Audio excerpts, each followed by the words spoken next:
Cricket star turned prime minister at the center of a political storm in Pakistan. आखिरी गेंद तक मैं मुकाबला करता हूं. He was kicked out of office last year, is now facing more than 100 legal cases, and was briefly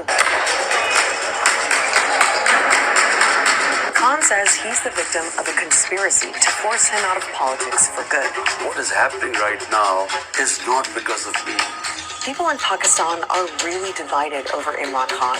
His supporters see him as the only hope for the country. Imran has basically become a prophet of change, while his opponents accuse him of spreading lies and fueling a toxic style of politics. This became a two-way fight of rhetoric of like good versus evil. So who is Imran Khan?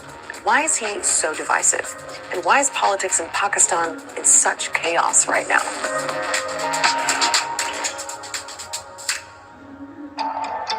First off, let's run through Imran Khan's backstory. He was born into an upper-class family in Lahore and went to an elite high school. He studied at Oxford University in England, but it was his cricketing career that made him into a superstar.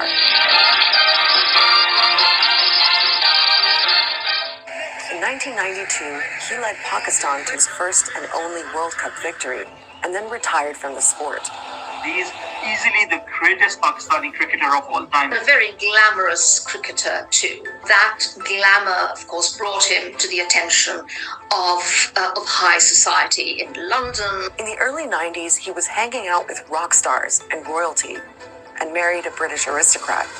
But he was also getting into charity work and raised money to open a cancer hospital in Lahore in memory of his late mother. Here's a cricketer, a public icon, trying to provide free cancer care in a country where this was not accessible for most people. And that then translated into a conversation he had about the role of corruption. In 1996, Imran Khan launched his own political party, Pakistan Tehreek-e-Insaf, which means Movement for Justice.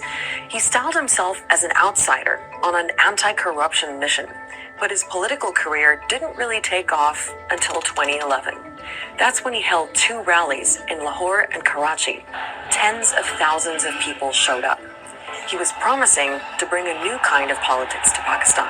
And 7 years later, that message helped him get elected as prime minister.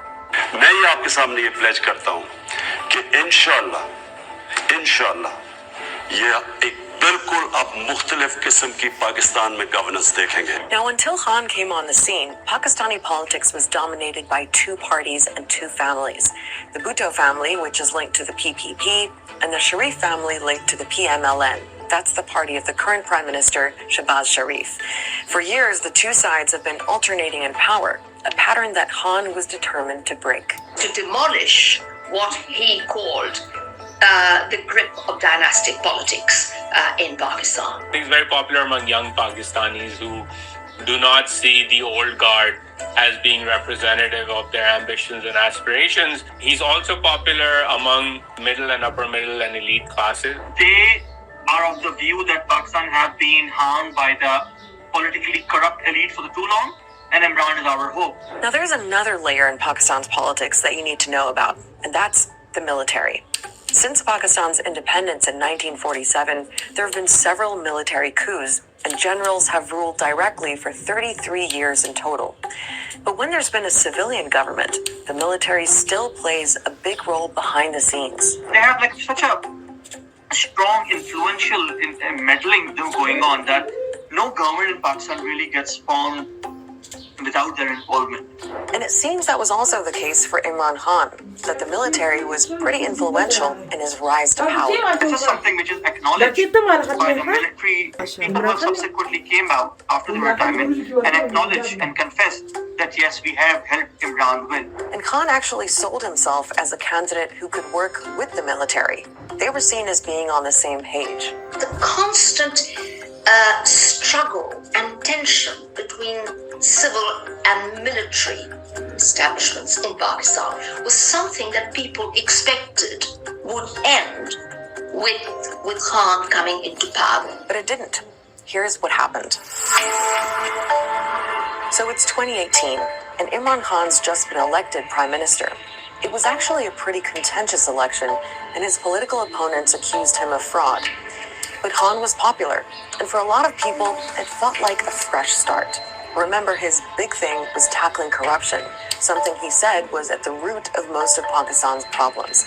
So he went on a massive anti-corruption drive. Many politicians and government officials were arrested. Khan's supporters approved, but his critics said it was one-sided and that he was only targeting his political opponents, though Khan denies that. Order in the house, please. Another criticism was that Khan's approach created a kind of vindictive and divisive political atmosphere. He made compromise a bad word. You were all in with Khan or you were anti-Khan for whatever reason. That was the conversation. Khan brought with him an extremely divisive, some would say hateful style of politics. Much of that reflected in the language that he used, haranguing his opponents and accusing them of being thieves and crooks. सिर्फ हम जिससे मफामत कभी नहीं करेंगे वो लोग हैं जिन्होंने पाकिस्तान की वाम का पैसा चोरी करके मुल्क से बाहर लेके गए. Now, the economy was a big issue when Khan was prime minister. He inherited a lot of problems, including a major debt crisis, and he had to deal with COVID too. But the bottom line was that living conditions for most Pakistanis didn't improve under Khan. Inflation soared and the value of the currency fell.